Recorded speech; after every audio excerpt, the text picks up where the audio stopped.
Yun, magandang araw muli mga ka-extra. Ito na naman yung masarap na ihahandog sa inyo ng inyong extra sarapis na sigurado maiibigan nyo to mga ka-extra. Kaya ako'y inyong samahan muli hanggang sa dulo ng ating mamumunting video para malaman nyo kung paano natin gagawin itong ating masarap na Valenciana. Kaya tara na mga ka-extra.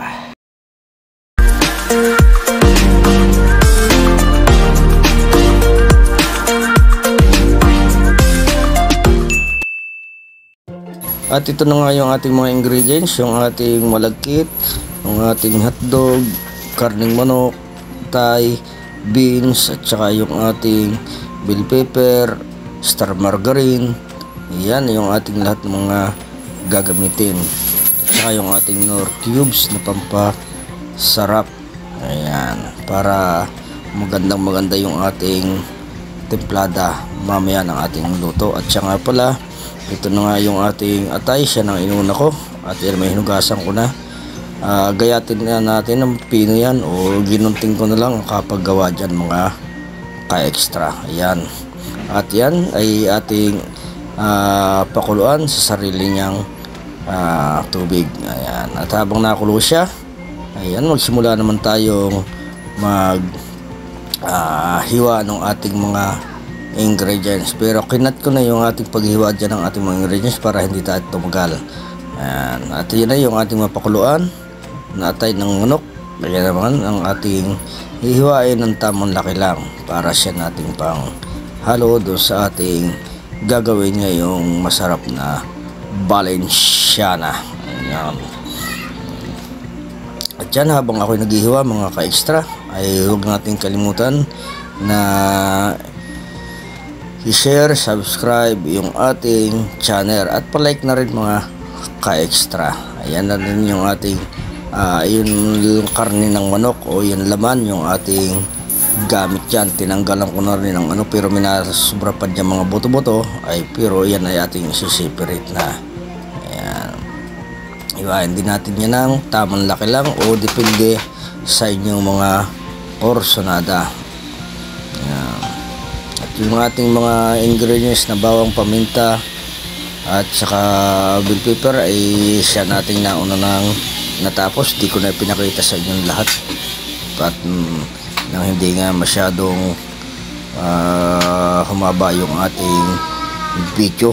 Ayan, kaya yung saglit lang pagkaabalahan nyo ito mga ka-extra at siguradong pag napaibig kayong gumawa ng mga ganito o pang sariling luto o pang sariling pang merienda, ay nako, tamang-tama ito mga ka-extra. Hindi na kayo mag-iisip kung ano ang inyong gagawin. Ayan. At yan nga pala yung ating malagkit ay siya nating binubuksan ngayon at ating ibababad muna yun sa tubig para lumambot-lambot ang kanyang bigas. Ayan. Ang ganyan. Babad natin mga ilang minuto yan mga ka-extra. Ayan. At syempre yan na yung ating lutuan. Ihanda ko na. Ay dito nga pala ako magluto sa ating kalan di uling ngayon mga araw na ito dito sa ating kapitbahay. Yan, habang pinapainit natin yung ating kaldero ay yan, saka natin nilagay yung ating star margarine yung ating ginamit niyang mantika. Ayan. At siya natin ating tutunawin yan mga ka-extra bago natin simulang mag-isa ng ating mga ingredients ngayong araw na ito. Ayan. Ngayon matapos yung matunaw yan, ayan, tunaw ng lahat, kaunti lang, may natitira pa kaunti, kinakailangan matunaw siya lahat. Ayan, simulan na natin. Unahin natin yung ating bawang.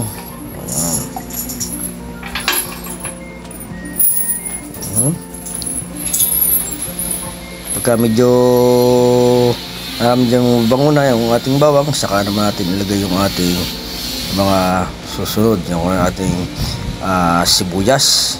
Ayan. Ganun din ang ating gagawin.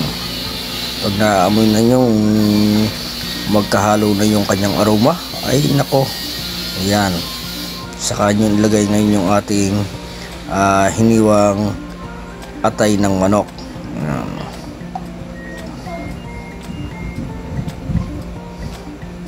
Ilagay na rin natin yung ating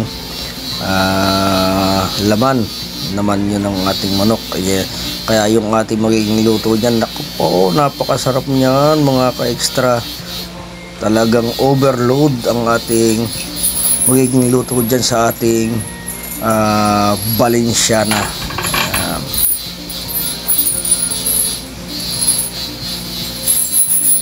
Nilagyan ko na rin ng kaunting pampasarap o pampalasa ang ating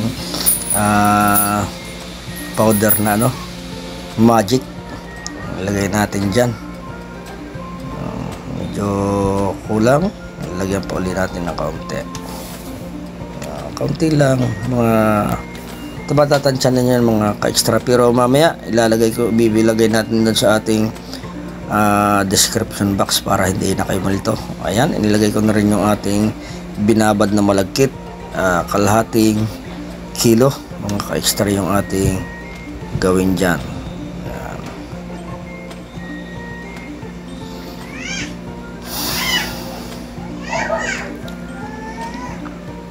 At ito nga pala mga ka-extra, ay huwag niyong tatantanan ng paghahalo, o kung malingat man kayo, kung saglit na saglit lang, kasi pagka medyo natagalan ang pagkakalingat nyo dyan, ay baka siyempre alam nyo yan, masunog yung ilalim. Yan, ilagay ko na rin yung ating nor chicken. Yan, dinagdagan ko pa rin ng kunting tubig, at yan ang maluto ng gusto yung ating kanin. Kaya lang, nako, huwag nyo kakalimutan na hindi haluin yan, kasi yan ay nagtutong ang ilalim. Kaya ayan, inilagay ko na rin yung ating chicken curry.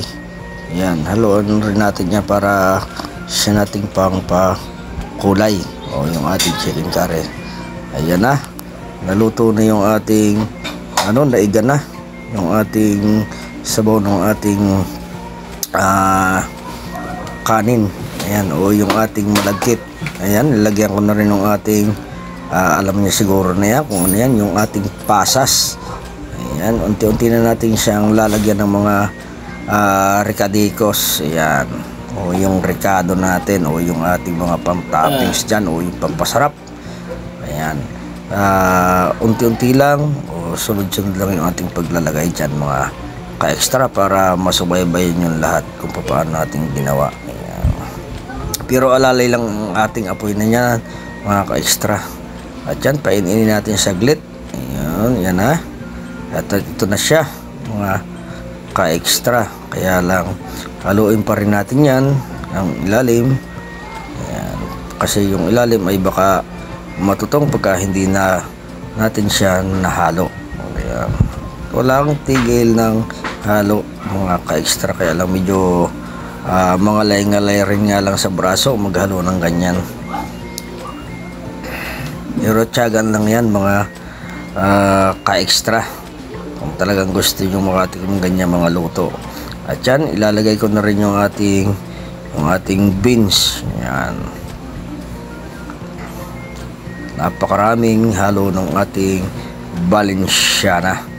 Ayan, dalawang sachet o dalawang pack ang ating ilagay niyang beans. At nilagay ko na rin yung ating bell pepper.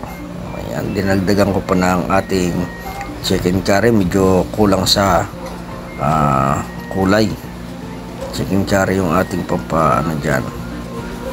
Dagdag sarap din yan mga ka-extra. Ayan na, malapit na diyang maluto. Yan, pinatungan ko rin ng konting mantikilya o yung ating star margarine. Yan.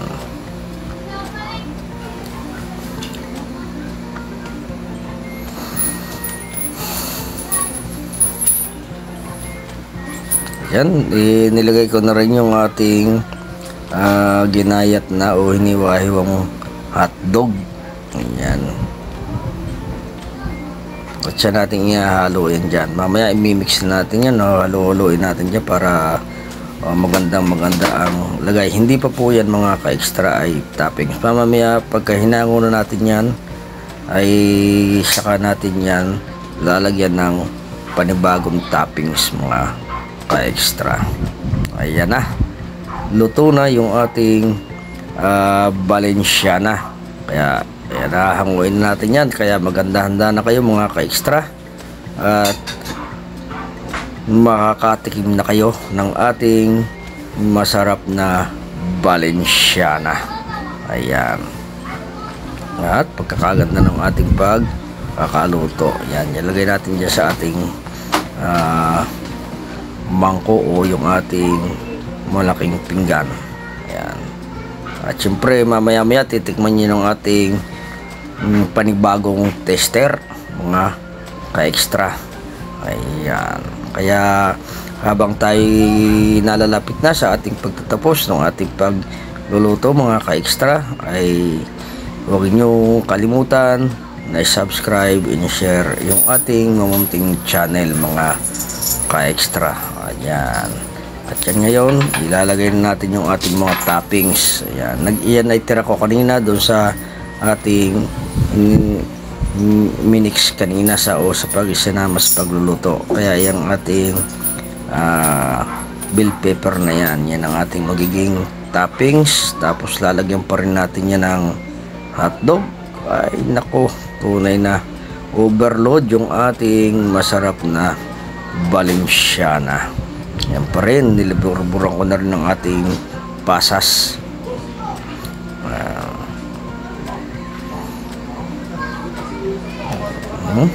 Kakatakam na mga ka-extra. Yan. Ito na yung ating pang huli na pan-toppings, yung ating hotdog. Ayan. Kaya ayan na, pwede na natin siyang matikman. At siyempre yung ating taga-tikim, yung ating tester, ay naku, nakahanda na yan mga ka-extra. Tagap-tagap na yung kanyang kutsara sa pagkuha ng ating masarap na Valenciana. Ayan na, hihiwa na yung ating tester.